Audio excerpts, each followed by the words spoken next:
Ayra hospital में कामयार के पास जाती है और रोते हुए उसके हाथ पकड़कर माफ़ी मांगती है। वो कहती है, कामयार मुझसे बहुत बड़ी गलती हो गई, मुझे माफ़ कर दो। लेकिन कामयार का दिल पत्थर हो चुका होता है।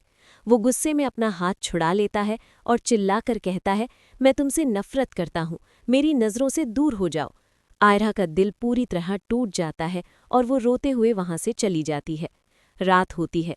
कामयार अपने कमरे में सो रहा होता है कि तभी खावन अपना बदला लेने के लिए चुपके से उसके कमरे में दाखिल होता है। वो अपनी जेब से एक तेज़ धार वाला चाकू निकालता है और कामयार को मारने के लिए आगे बढ़ता है। खावर जैसे ही वार करने वाला होता है, कामयार की आंख खुल जाती है। कामयार ऐन वक्त पर खावर का हाथ पकड़ लेता है। दोनों के बीच हाथापाई होती है, लेकिन खावर अंधेरे का फायदा उठाकर कामयार को धक्का देता है और खिड़की से कूदकर भाग जाता है। कामयार उसे पकड़ नहीं पाता। दूसरी तरफ आयरा घर पहुंचती है। वो बहुत उदास होती है। इरफान साहब अपनी बेटी को इस तरह टूटे हुए नहीं देख पाते। वो उसी वक्त फैसला लेते हैं और आयरा से कहते हैं, बेटी, कामयाब अब तुम्हारी किस्मत में नहीं है। मैंने तुम्हारी शादी अपने दोस्त के बेटे से तय कर दी है, जो एक बहुत बड़ा डॉक्टर है। आयरा अपने अब्बू की इज्जत रखने के लिए बेमन से हाँ कर देती है। शादी की तैयारियां शुरू हो जाती हैं। निकाह वाले दिन आयरा तैयार होने के लिए ब्यूटी पार्लर जाती है। वो पार्लर से बाहर निकल रही होती है कि तभी खावर अपनी गाड़ी लेकर वहां आ जाता है। इससे पहले कि आयरा कुछ समझ पाती, खावर उसे ज़बरदस्ती अपनी गाड़ी में खींच लेता है और किडनैप करके ले जाता है। आयरा बहुत देर तक घर नहीं पहुंचती। इरफान साहब परेशान हो जाते हैं। उन्हें लगता है कि ये कामयार का है। वो गुस्से में आग बबूला होकर सीधा कामयार के घर पहुंचते हैं और उसका गिरेबान पकड़ लेते हैं। इरफान साहब चिल्लाते हैं, कहाँ है मेरी बेटी? तुमने उसे गायब किया है ताकि उसकी शादी न हो सके। कामयार हैरान रह जाता है।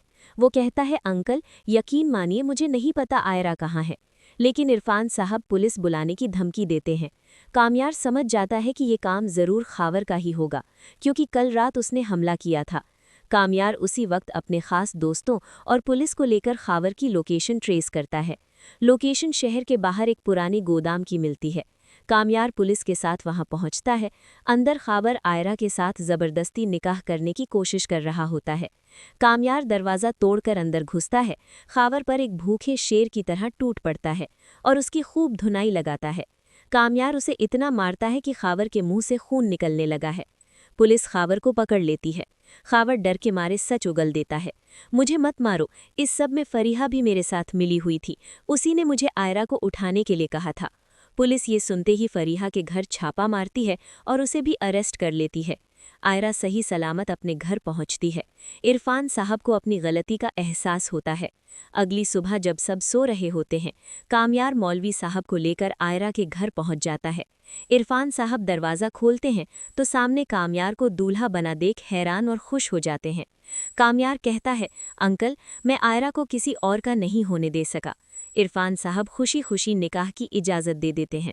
मौलवी साहब निकाह पढ़ाते हैं, कबूल है कहते ही दोनों हमेशा के लिए एक हो जाते हैं। इरफान साहब अपनी नम आंखों से बेटी को कामयार के साथ रुखसत करते हैं। कामयार आयरा को लेकर अपने घर आता है। घर में जश्न का माहौल होता है। जब दोनों अपने कमरे में जाते हैं तो कामयार अपनी जेब से एक डिब्बी निकालता है। आयरा उसे खोलती है तो उसमें एक बेहद कीमती डायमंड की अंगूठी होती है। कामयार वो अंगूठी आयरा को पहनाता है और कहता है, ये तुम्हारी मोहब्बत का इनाम है।